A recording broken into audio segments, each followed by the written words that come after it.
শ্রীলঙ্কা, তুমি আমাদের সাথে এটা করতে পারলা? আমি আবার তোমাদের সাথে কি করলাম? আমাদেরকে বিশ্বকাপ থেকেই বাদ দিয়া দিলা। আরে বিশ্বকাপ থেকে বাদ হইছি আমি নিজে, তুমি তো বাদ হও নাই। তার থেকেও বড় কথা, তোমাদের সাথে আমাদের খেলাই তো এখনো হয় নাই। আরে সেই খেলা হবার আগেই তো আমাদের সেমিফাইনালে যাবার স্বপ্নের সাথে খেলা দিলা। আরে আমি করছিটা কি? এই যে নিউজিল্যান্ডের কাছে হাইরা গেলা, তা হয়তো বাজে ভাবে। নিউজিল্যান্ডের সাথে হারছি আমি, বিশ্বকাপ থেকে বাদ পড়ছি আমি, দর্শকদের গালি খাচ্ছি আমি, তুমি আবার আইসা নাটক করতেছো কেন মিয়া? আরে তোমরা নিউজিল্যান্ডের সাথে ম্যাচটা জিতে গেলে আমাদের সেমিফাইনালে যাবার রাস্তা একটু সহজ হয়ে যাইতো। আমরা নিউজিল্যান্ডের সাথে জিতলে তো আমাদের নিজেদের সেমিফাইনালে যাবার রাস্তাই পরিষ্কার হয়ে যাইতো।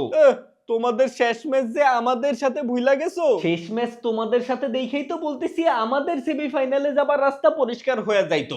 জাস্ট ওদিকে নিউজিল্যান্ড ইংল্যান্ডের কাছে হাইরা গেলেই হইতো। এদিকে যে আমাদের সাথে তোমরা হারতে যাচ্ছ সেই হিসাব করলা না?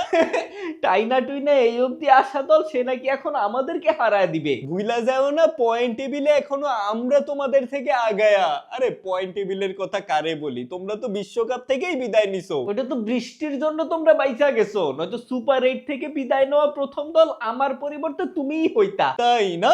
ঠিক আছে, সেমিফাইনালে যাই বা না যাই, তোমাদেরকে শেষ ম্যাচে না হারাইলে আমার নামও পাকিস্তান না। তো নাম পরিবর্তন কইরা কি পশ্চিম বাংলাদেশ রাইখা দিবা?